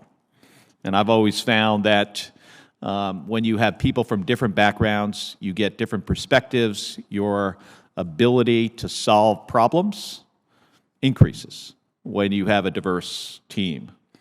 You know, the demands that we place on our military members are really significant. And since 2012, when many of the initiatives being discussed today here, when they began in the Pentagon, we have fought 2 wars since then. When we've worked to counter a rising China, and we've conducted raids and strikes on bin Laden and other terrorists and extremist groups. And this has stretched our forces really thin. I think we all understand that. You know, there have been extended deployments and a lot of stress on military families. So, Secretary Raven, some argue that our military isn't focused on the right things.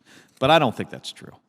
You know, because when we're asking this much of our service members, we need to ensure that they see a place for themselves in the United States military.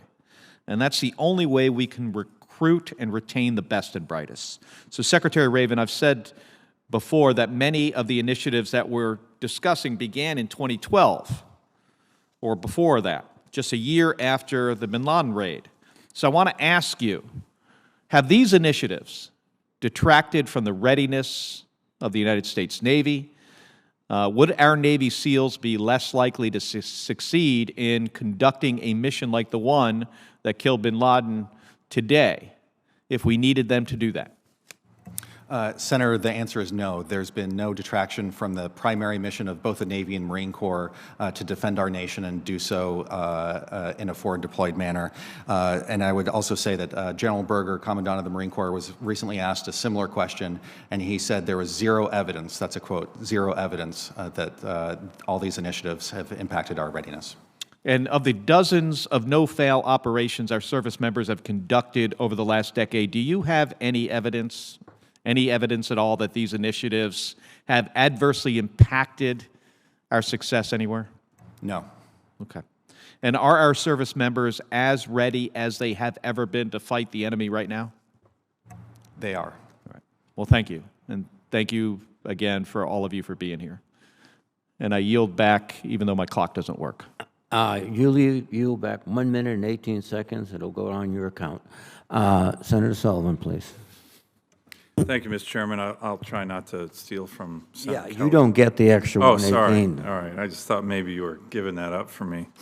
Well, I appreciate the panel. It's a really important topic. Let me go into an issue that I think might be impacting recruiting, but I want to hear from you. The national media, unfortunately some in the administration, after January 6th started trotting out this narrative that we have all these extremists in the military, okay? I'm looking at a bunch of Washington Post stories. The Washington Post used to write this about once a week. By the way, it was ridiculous, okay? Those of us who have served in the military know that, of course, you have knuckleheads in every organization, right? But the vast majority, vast majority of the men and women who serve in the military serve with honor and distinction. They're the best and brightest. We had a senator here who once said he thought 10% of the military was, quote, extremists. Idiotic, okay? That's hundreds of thousands of members of the military. Wrong, right? He was clueless when he made that point. In the NDAA last year, I got a provision in there that was supported by Democrats and Republicans saying to the Secretary, hey, no more witch hunts. We're not funding any more, not 1 cent for this so-called witch hunt on extremists in the military. That passed. That's in the NDA. Can't do it anymore. So, but it's out there. And unfortunately, it's in the media. It's some officials in this administration. And don't you think that that impacts recruiting? That for the last year, we've been saying that we have all these quote-unquote extremists in the military. If you're a young mom and your son wants to join the Navy, she's kind of doesn't know a lot about the military. I'm not sure I want my son to join the Navy. It's got a bunch of extremists. Has that hurt us? Has that hurt us? Is that one of the factors hurting us? This Self-inflicted, non-factual. By the way, the Secretary, to his credit, did a study, found that less than 100 members of a 2.1 million member force were conducting extremist activity. That's 0.005% less. There's probably more extremists in the Congress than that. So what do you think about that issue as hurting recruiting? Anyone thought about that? Senator Sullivan, I'll start. I'll agree with you that, first and foremost, the vast majority of soldiers in our Army serve honorably. But we don't have an extremist problem in the military, right? The overwhelming majority of our soldiers serve honorably, as I said earlier. Of course. And we do not believe that that's an issue for them. So is this hurting recruiting? So we do not have any evidence that it's impacting our recruiting, but what I will say is we're focused on making sure that we're building cohesive, strong teams in the Army, and to publicize that so that whenever we're talking to educators, parents, grandparents, influencers about their sons and daughters joining the Army, they understand that they are joining a highly performing performing team that builds positive command climates, and that's what we want to continue. Anyone else, have any of you guys seen this? You're highlighting in your testimony some of the recruiting challenges, but this one seems to me a self-inflicted wound. Again, our national media, which is pretty clueless on what goes on in the military, love this narrative post-January 6th. It was wrong. The narrative was wrong, factually wrong. The Secretary proved it. Any of you seeing that as a problem, and how do we counter that? Sir, I would echo my colleague's comments that the overwhelming number of sailors and Marines serve honorably. I think there is a perception on a range of toxic behaviors that I believe are very small but very important to get at, that Americans are concerned that they may join the military and be faced with unacceptable behaviors ranging from sexual harassment to other behaviors. But it's really important for you guys to get the word out that that's not the case. Of course, we don't want any of that in our military, but it's not an epidemic. It's certainly not 10% of the force, correct? I have no evidence to suggest it's near 10%. Let me ask another question. This is access to recruiters. So I've had a long history with certain elite universities, colleges. My alma mater booted ROTC off campus 50 years ago, and it was a struggle to get some of the top universities in America to accept ROTC. Ridiculous. Congress finally acted and said, hey, you're not going to accept ROTC on your campus, you're not going to get federal dollars. I'm hearing a lot of stories, particularly from some, no offense, but woke school administrators, that they're not letting recruiters onto high school campuses to just recruit. So what I'd like to do for the record, and first ask if you're seeing it, but I'd like for each one of you to come back and give us any anecdotes to where high schools are not allowing recruiters on campus. And if that's the case, I believe the Congress should look at ways to say, all right, you're a high school, you don't want to bring the Marine Corps recruiter on your campus, your federal funds are cut off. What do you think about something like that? And are you seeing access on campuses as a problem for high schools? Sir, I have no examples of being denied access, but Secretary Del Toro recently wrote to more than 260 high schools asking for better access, just more regular access to students, and happy to follow up for the record. Anyone else? Senator, we met with the Department of Education just recently and talked about this as one of those issues. And there was a feeling that the military recruiters were targeting certain schools based on racial minorities and things like that, and not going to other schools. Okay, and you think that's true? I don't have the data on that, Senator, but I think the important thing is that they thought that we were targeting their children to go into the military instead of getting an education. And again, I think we need to have that narrative that the military is a way to get an education, and it's also a way to get a high-paying job. And so it's not a negative thing to have the recruiter show up to your school, but we can follow up to see if we have any specific examples. Thank you. Thank you, Mr. Chairman. Thank you, Senator Sullivan. Senator Manchin. Thank you, Mr. Chairman. I want to thank everybody in uniform, everybody who's ever been in uniform previously or is in uniform today for the service. I always thought that the person who's willing to put a uniform on is willing to take a bullet for me or my family, and I can't express my gratitude more than that. With that being said, I come from a state of West Virginia, and we have a high percentage of people who serve in the military. On the Vietnam Wall, we have more names per capita than most any state, and they continue. I always say we're always ready to fight, and we're willing to answer the call for our country. And if there's not a good war going on or a fight, we'll fight each other until we get ready to be called. I mean, we're always prepared. So, with all that being said, off of what Senator Sullivan just said, I was at a time when I went to WVU, and my family, my grandfather was in the military, my father and my uncles were all military. But, you know, I had not been exposed because the time element in '65, I go as a freshman at WVU, and automatically I'm in ROTC. And I'd pick Army or Air Force. And I chose Army, and I was there for 2 years. And I really, really enjoyed it. I learned so much. And I guess it was taken out after the Vietnam War. I think that brought it to a head, is what I understand, when it came to combination. But it's something we should. It was a land-grant school. I understood that all land-grant schools were mandatory to have 2 years of ROTC. A lot of our officers came through the program. Even today, I see some. They came through from the 2 year. They got their scholarship, was paid education, everything. It's unbelievable. And then I go into college, to campuses around high schools, again what Senator Sullivan said, and I see a lot of the junior ROTC, junior ROTC, which is extremely, extremely important. It is so needed for structure and stature and this and that, but it gives a kid confidence. And then that child, and I'll ask him, are you going to go into ROTC when you go to college, or are you going to go into military? Some will say yes, and some will say no. But they said the experience I've received, I'll never be able to replicate. I'm thinking that when I was drafted in Vietnam, and we were taking 300 a day out of my university in 1967. I just got hurt playing ball, so they wouldn't take me, and I was just scared to be 4Fs. I finally got a 1Y in case of national emergency. But we were going there to defend our country.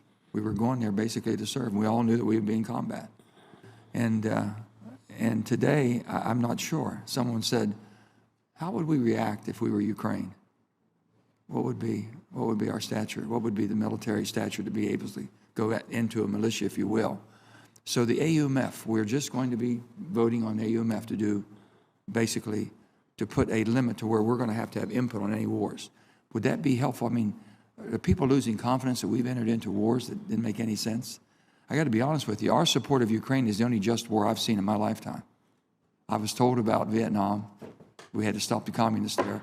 I've watched Afghanistan. I watched Iraq. I watched all of these things. You're right. This is truly a just intervention that we're involved in. I hope we stay and basically become victorious in that. So I don't know how that's helping you or hurting you and what your sales pitch might be. I don't think it's the same. And I don't understand the wokeness at all, so it doesn't affect in my state at all. I mean, we're still ready to go. Just call us, we'll be there. Appalachia has basically been a real fertile ground for the military. The whole Appalachia, 13 states in Appalachia. And so I'm curious to see what we can do to help. What can we do to help? If it's education, let us know. If it's ROTC again, let us know. If it's the support, you know, and we have I can tell you that the National Guard has been invaluable, what they've been able to do in our states. So tell me what you all would think the greatest one thing that we could do to help you. Senator Manchin, I'll just start by saying that creating a conversation nationally about a commitment to public service, Senator Reid spoke earlier, law enforcement professionals, first responders, we're having a hard time getting America's youth population to consider those types of careers in addition to military service. So rebuilding that spirit of national service and reintroducing the military as an option will be number one. Now, Marine, I understand also you all had testified that you're recruiting. Your numbers, were the Marines the only one hitting their targets? Yes, sir. The Marines hit their targets last year, and Air Force, Army did not? The Air Force active did. This year, the Space Force will, but the Air Force is expected to be 10% below our target. So again, what was you going to say we could be of help? Same. Sir, About a week or two ago, Major of the Marine Corps Troy Black testified before the House Armed Services Committee and brought up the point that if you're reading something about the military in the newspaper, all the bad news goes to page 1, all the good news goes to page 6. We know we have challenges. We know we need to do better supporting our service members and our families, but the extent that we can pull the conversation onto what's right with serving our country, that is the biggest help we can have. Senator, I would agree with my colleagues. Since you asked for one from each of us, I'll add a new one, is passing our budget when it comes before you, because that's critical for making sure that we have the resources we need now and in the future. Okay. That's very, very good. I've been told also passing a budget on time can save anywhere from 5 to 10% of the budget we have now. So if you're talking $850 billion, that could be anywhere from $40 to $80 billion or more just by doing it on time. For us to do our job on time is that much savings to the military. Unbelievable. Thank you, Senator Manchin. Thank you for your service. God bless the United States of America. Thank you, Senator Manchin. Senator Tobrew, please. Amen. Senator Manchin, on that, thank you. Thanks for being here today. Mr. Raven, I want to ask about some of the Navy's training materials. In his first act as SecDef, Secretary Austin ordered to stand down for training on extremism in the ranks. Each service had to give this training, correct? That's correct, sir. How many Navy sailors received that training, do you think? I believe that was force-wide, so so all sailors, all Marines. Active and reserve? I believe so, sir. That's about 350,000 people in the Navy alone. Are you familiar with the training overall? Generally, I'm not familiar with each product, sir. Okay, our office obtained a copy of the brief that was given to every single sailor officer in the U.S. Navy. One slide says, and I quote, "I come from a very conservative religious family and have views on marriage, abortion, and LGBTQ rights that are often not considered mainstream, but are in keeping with my religious beliefs. I often discuss these issues online and on social media forums maintained by my church. Will I get in trouble for my post?" Are you familiar with this Navy training that went out to all of our sailors? I'm not familiar with that part, sir. Okay. I've got a little slide here I want to submit for the record to Mr. Chairman. Without objection. Thank you. You know, mainstream media means normal. So the Navy is implying here that conservative religious people are abnormal. Kind of concerns me. Mr. Raven, 65% of the American population identifies Christian, and another 4% of Americans are Jewish, Muslim, or Hindu. The vast majority in this country, the Navy's recruiting pool is religious. The Navy's spending millions of man-hours on a training that blatantly calls many of its service members abnormal, and then being surprised that recruiting numbers are down would be like a college football coach walking to a recruiting house and calling mom's wallpaper ugly. I mean, it just doesn't work. I know a little bit about recruiting, and I think we got to do a lot better job than that. So, Mr. Camarillo, the total Army and active reserve and National Guard has a recruiting challenge. I think we all agree with that, and we're all watching it. The active component missed its target by the largest margin in American history in 2022. There are a lot of reasons for that, and we all understand that. Many of my colleagues have hammered that home. I won't repeat that. Everyone in this room, along with most Americans, want to see you and the Army succeed. I don't think there's any doubt about that. I want to shift gears here for a moment. A new recruiting ribbon is not going to cut it, okay? A promotion point scheme that has very little conversion rate, it's not going to be good enough. We got to find new ways. We got to think bigger. In June 2021, the Supreme Court opened the door for the Army and every service to marry national service with participation in collegiate athletics. Private tech companies have demonstrated repeatedly to Army senior leaders the capability to identify, access, and assign America's high school student athletes who wish to continue their education and athletic careers collegiately in exchange for national service. I think we're missing the boat here if we don't look at that. It's not ROTC. It's a 21st century pathway to service. It's a strategy and a tactic guaranteed to produce a well-educated, physically capable, coachable, and aspiring fighting force every year. 45,000 men and women at the Division I level alone are eligible. Can I get your word today that you will investigate this pathway? Senator Tuberville, I just want to say, first of all, the number of efforts that we're undertaking in the Army to address the recruiting challenge are far greater than just the recruiting ribbon. A number of efforts to improve how we attract people to the recruiting workforce, where we station them, how we train them, in addition to surge of marketing and advertising, other incentives for people to join. It is a whole of Army approach to try to address this significant challenge. But certainly, I'd be willing to work with you and look forward to discussing that proposal. Thank you very much. Imagination, we got to start using it. Thank you very much. Thank you, Mr. Chairman. Thank you, Senator Tuberville. Senator Shaheen, please.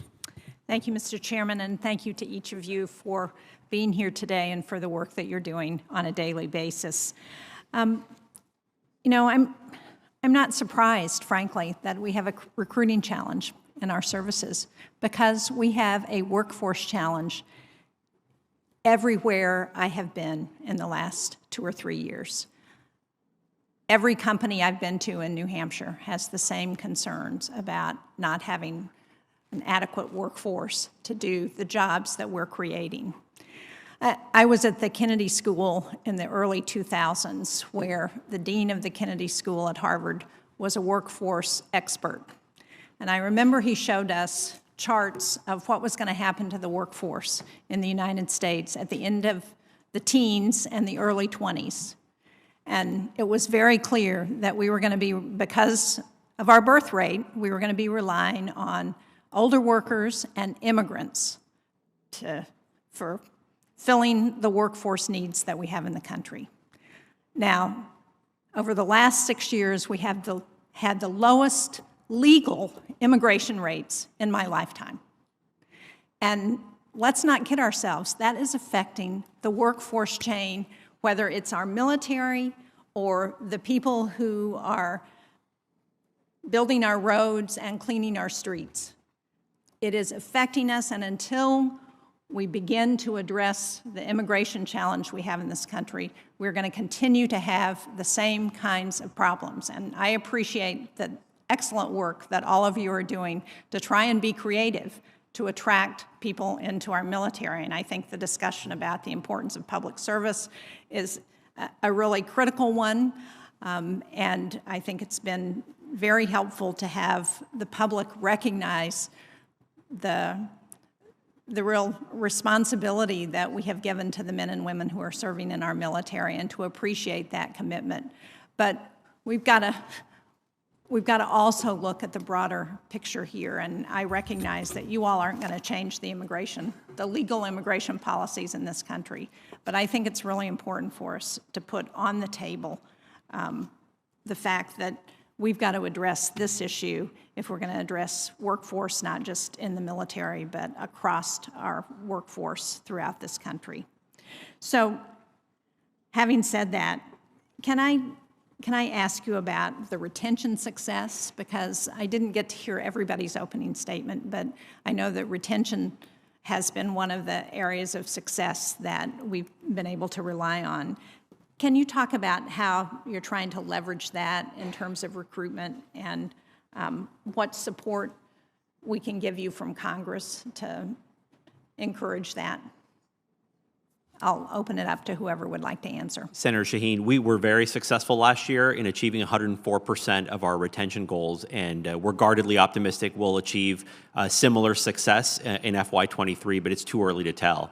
I think what it shows is, first and foremost, once people join the Army, they want to stay. They appreciate and value the experience they're getting, and it's overwhelmingly positive for the vast majority of our service members. The thing that we need to do with that is make sure that we're converting all of the people that are serving in the Army at every level into a full team effort to try to help build that propensity up in the rest of the country. So some of the things that we're doing, for example, is sending some of our units to local high schools to discuss and engage with administrators, teachers, parents, in places that we don't normally recruit, or where you have a small recruiting workforce that has to cover a wide geographic area. So we're bringing more of our Army into that effort to make sure that we're covering more ground, frankly, across the vastness that this country has to offer. And can you speak to, maybe each of you speak to the importance of recruiting women in order to ensure that we have the numbers we need in our military? There's no question that's a high priority for us, and certainly we're making sure that we're making all the outreach that's necessary to be able to attract the workforce from wherever we find it. Senator, absolutely. The Navy and Marine Corps is dedicated to building diverse, high-performing teams, and women are an integral part of that. As to retention, again, the Navy and Marine Corps continue to do well on retention overall. There are certain career fields where there is showing more strain, and those are career fields that have a lot of competition from the private sector. I would point out aviation and nuclear technologies as two of those where you can have some experience in the service and then be lured by higher salaries, a different pace of life, and so forth. And so I would love to continue the conversation on how we target those specific issues. Secretary Jones. Senator, we're at almost 93% retention for our officers and just a hair under 90% for enlisted. And I think that shows, as my colleagues have stated, the value that we all place on military service once you're actually in and serving and you understand those things that maybe aren't getting the attention that they deserve for the rest of the country. As far as women, that's a priority for us. Our Women in Sports campaign is one way that we are approaching that. Also looking at how we can increase the applications of women to the U.S. Air Force Academy. So we're focused on that in a number of ways because we think that having women understand the value of service will help to get those numbers up. Well, thank you. As we plan for our Service Academy applications in New Hampshire, one of the things that's been really helpful is to do those with everybody in the congressional delegation and to have representatives from the military come and meet with those families, and that really encourages them as they're thinking about their career moves. So thank you for that. Thank you, Mr. Chairman. Thank you very much, Senator Sheen. Senator Budd, please. Thank you, Mr. Chairman.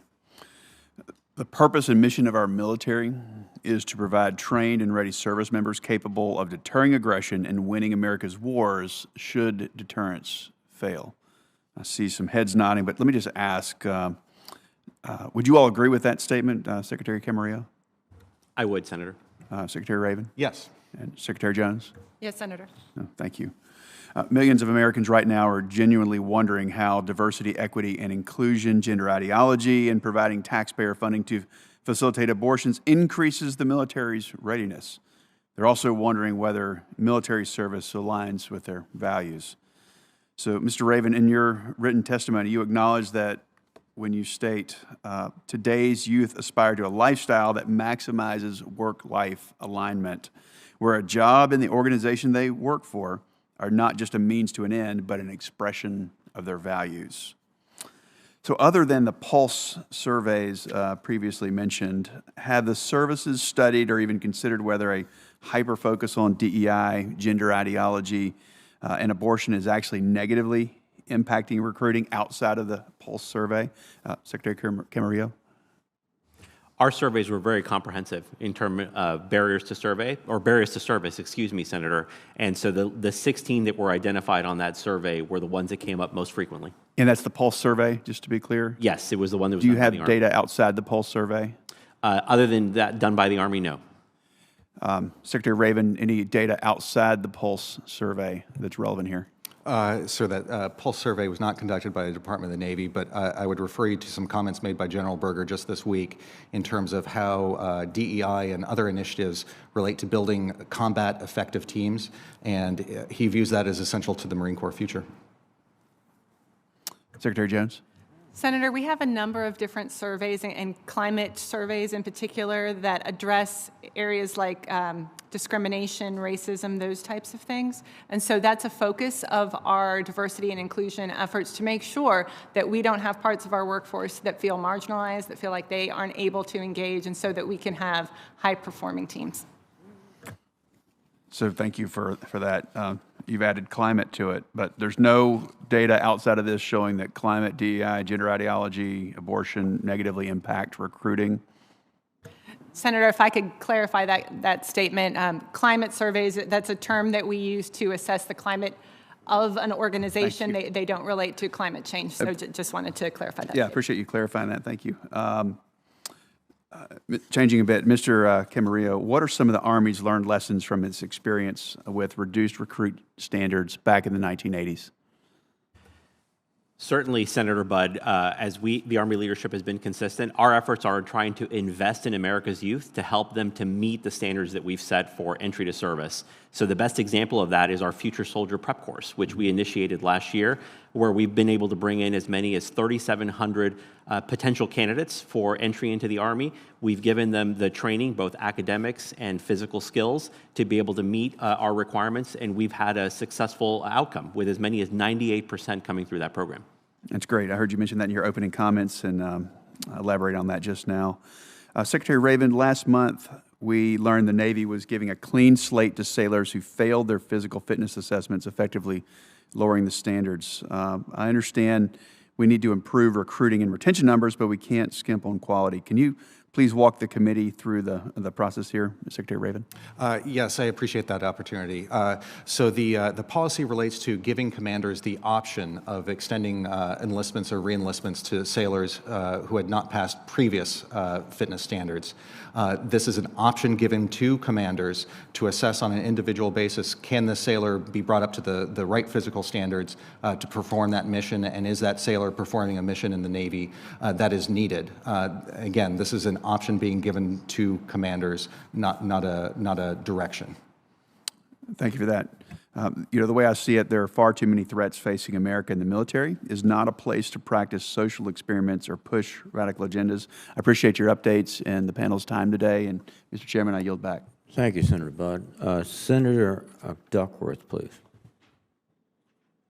Thank you, Mr. Chairman. On the issue of diversity, I think it is important to note that greater diversity within the military does make our military more effective. I'll just give you one example. To have in the Hawaii National Guard native Tagalog-speaking personnel who can blend in with the local population in the remote islands of the Philippines in the hunt for Islamic extremists is helpful. The fact that the Illinois National Guard has Polish-speaking personnel who can actually be in Ukraine, helping train Ukrainians because we have those language abilities, is good for military readiness.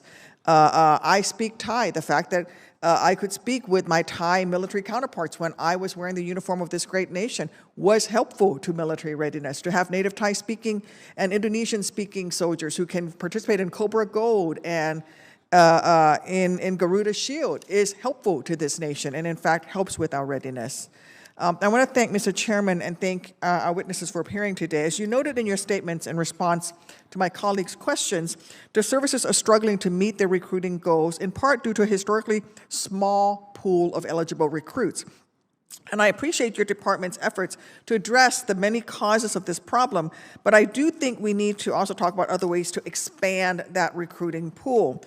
This year, I'm introducing the Enlist Act. This legislation will allow the Department of Defense to expand its recruiting pool to include individuals like DACA recipients and other longtime residents in this country who can pass a DoD background check and meet the service's high standards for enlistment. So we don't lower the standards at all. In fact, we require them to meet the standards. While maintaining the department's security standards, the Enlist Act will aid the service's recruitment efforts by allowing a highly skilled and motivated individuals to succeed in the military.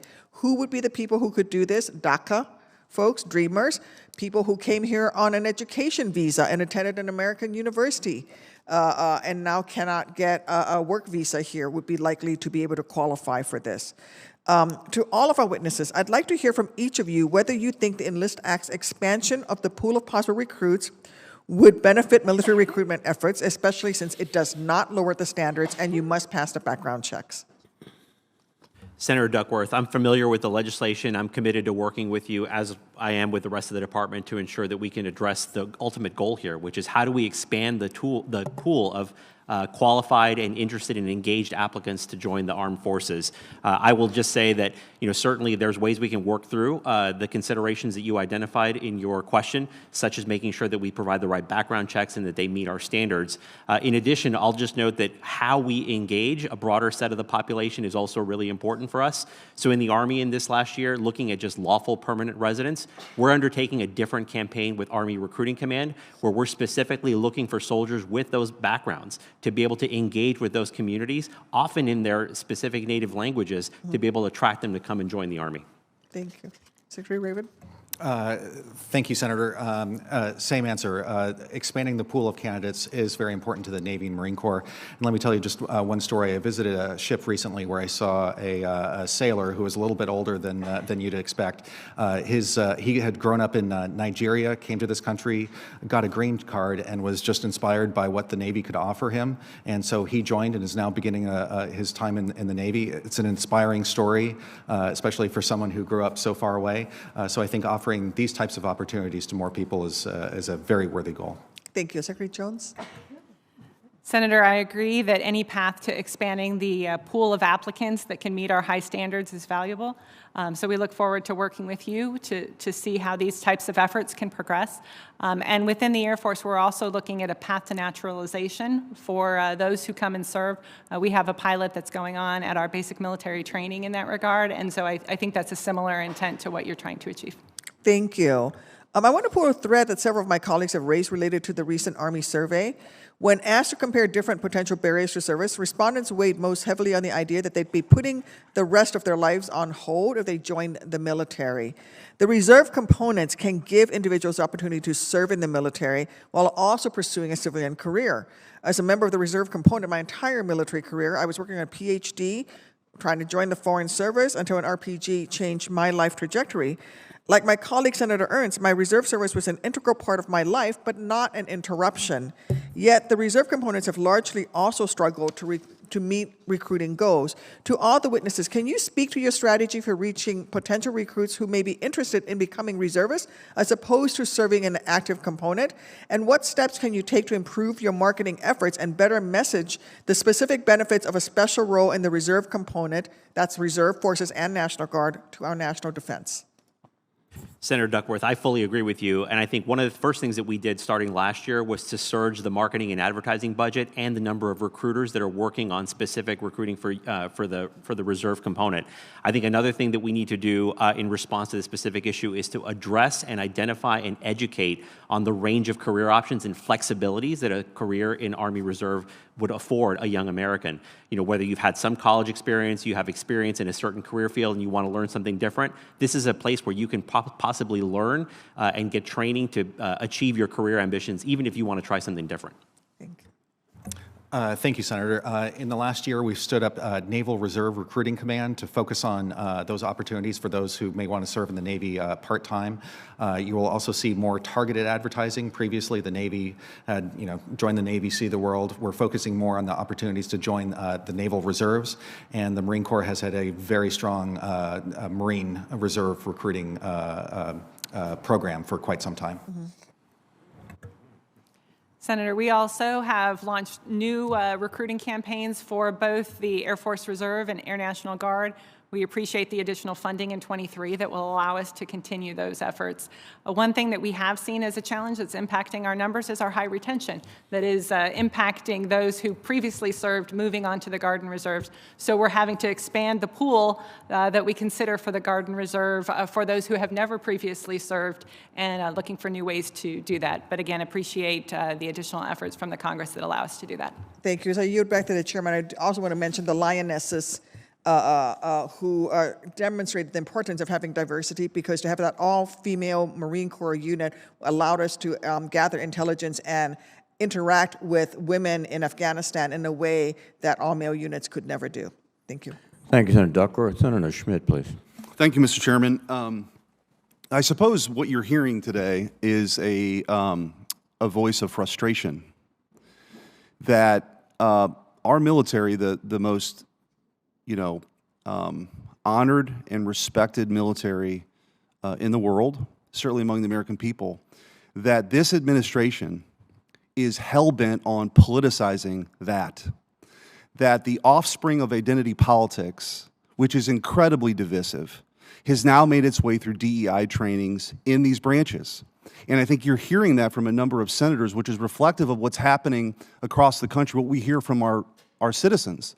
It is naive to believe that this is not divisive among recruits or people in the military. We have heard from members of the military who've said that they resent being subjected to this totem pole of grievances, this oppressor versus oppressed, The military has been a shining example of what a meritocracy can mean. People from the humblest beginnings can rise to the highest ranks, do heroic things. Parades can be thrown, in New York City for these heroes. And that this flippant desire to inject politics now is dividing this committee, it's dividing this country, it's completely unnecessary. The United States of America is an idea, the American idea that, everybody is born with certain rights and they can pursue their dreams, and we believe in equality of opportunity. This sort of obsession with this equity agenda that you all are defending here today with just sort of a word salad is divisive. And the military literally has stood as this most respected institution where people can achieve great things and protect this country. And here we are in a committee hearing when China is militarizing islands. They mean business. And we're having to spend time to talk about DOD's $114 million budget request for diversity, equity, inclusion training. This stuff is nuts. I want to ask each of you, is there any intelligence that you've heard that communist China is somehow intimidated or deterred by our DEI initiatives? I'll take that as a collective no. And so our focus here is maddening, I think, to a lot of members, as you've heard. And I want to ask a couple of specific questions.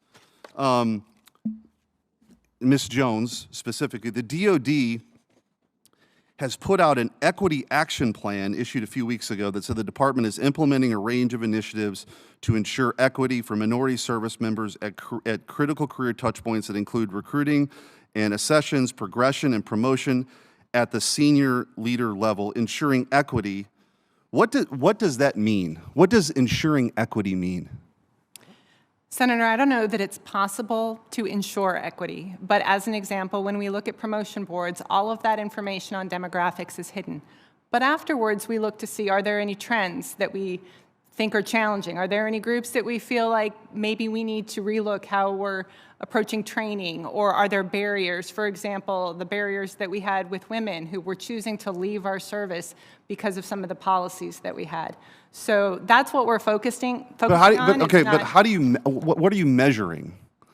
Right? Because I think we all still believe, I hope, in equality of opportunity. Ensuring equity or outcomes, the government really shouldn't be in the business of that. So I don't know exactly what that means or how you're measuring quote-unquote success. Senator, our retention is a key focus of that. And again, we're not looking at any quotas. It's based on meritocracy, but we are looking for where there are barriers to serve that are impacting certain parts of our population in different ways. Okay. Well, I'm running out of time, and I want to ask this to anybody who's willing to answer this. Undersecretary Cisneros testified to our personnel subcommittee last week that DOD continues to take steps to improve and increase DEI, and the department is working to further understand root causes in the area where we lack diversity and develop initiatives that have measurable outcome matrix, maintain appropriate data to inform and target efforts, ensure environments are inclusive for all who serve, and foster strong governance structure oversee these efforts. Look, I don't think you're going to find anybody in here and across this country who doesn't believe people should be treated with respect, with dignity, no matter who you are. And we want the best defending this great country, but I just am very concerned. I don't know what develop initiatives that have measurable outcome metrics based on equity means. And by chasing this, it's driving a wedge in the military. And it's completely unnecessary. And by the way, we're spending, like I said, $114 million on that, just in this one department, not government-wide, but with DOD. Can anybody tell me what the metrics are for equity? Because it's an outcome-based measure, right? Like, what is it that we're measuring? Sir, for the Navy and Marine Corps, the ultimate measure of how we are doing is our ability to deter and fight and win wars. And in close consultation with both service leadership of the Navy and Marine Corps, we have heard that developing diverse, capable teams is essential to developing warfighting capability. The Sergeant Major of the Marine Corps testified about 2 weeks ago at the House Armed Services Committee. Pretty much the first thing that he said out of his mouth is that the Marine Corps is ready to fight tonight. Well, real quickly, because this is all I've got time for. Since you're speaking, obviously, here in capacity with the Navy, Anderson Air Force Base has a memo that's been uncovered that you can't refer to someone as him or her, yet they have gender identity trainings. How does that? And by the way, the justification for that is to add to, lethality. How does that help us be a better fighting force by not referring to a man as him or her in a memo? How does that help us? And I'm happy to provide, if you're not familiar with the document that was uncovered last summer. How does that help us? How does that make us more lethal fighting force? Sir, I can say every day in the Pentagon, there's yes, sir, no, ma'am, and so forth. So I'll have to take a look at we'll follow up. That is. Appreciate it. Thank you. Thank you, Senator. Senator Rosen, please. Thank you, Chairman Reed. Thank you for holding this hearing. I want to thank the witnesses for testifying today, and I especially want to offer Secretary Raven and his staff my personal gratitude. You worked with me and the whole Nevada delegation on a consensus proposal to modernize the Fallon Range Training Complex, and it was included in the FY23 NDAA, and we are grateful. And I just want to add that I agree with Senator Duckworth. Of course, most of our offices employ veterans, but I am proud to employ a few reservists. And what it has added to our team is they get to serve their country in both ways, here in the Senate and in the military. It is terrific, and I'm very proud of that. So I'm all for the reserve. But I want to talk a little bit about the impact of housing on recruitment and retention, because in addition to answering the call to serving our country, men and women enlist in the military to build their skills, learn a trade, set themselves up for success, both during and after their service. But it's no secret to many recruits that support mechanisms that they're promised at the time of enlistment are not always in place at their time of service. And so Secretary Jones, junior enlisted service members, including airmen stationed at Nevada's Nellis Air Force Base, they're averaging only 12 months in our barracks or dormitories before they're being forced to move off base and into expensive private housing in the Las Vegas market, and there's an on-base housing shortage. And so I'm pleased to have worked with DoD to update their joint travel regulations so that these troops now receive partial dislocation allowance, so they're no longer forced to cover all their rental deposits and moving costs before they begin receiving their basic allowance for housing. So, Secretary Jones, can you confirm to me that our junior enlisted are now receiving their partial dislocation allowance to cover their deposits and moving costs? I had roundtable after roundtable. This was very distressing to the young men and women and causing them to go into debt or other avenues to cover that.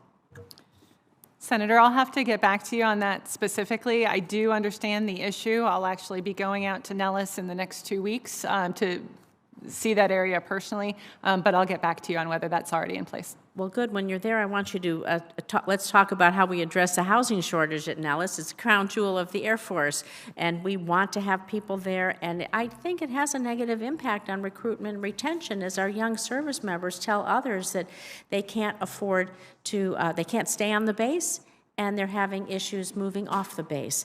So I'm disappointed that there's no housing request in the FY24 budget request, but I hope we can continue to work on that and maybe modify that. I'm going to move on, and let's see. Well, my clock is broken, so I have to look over here, Mr. Chairman. Everyone's talking about competing for a talented workforce.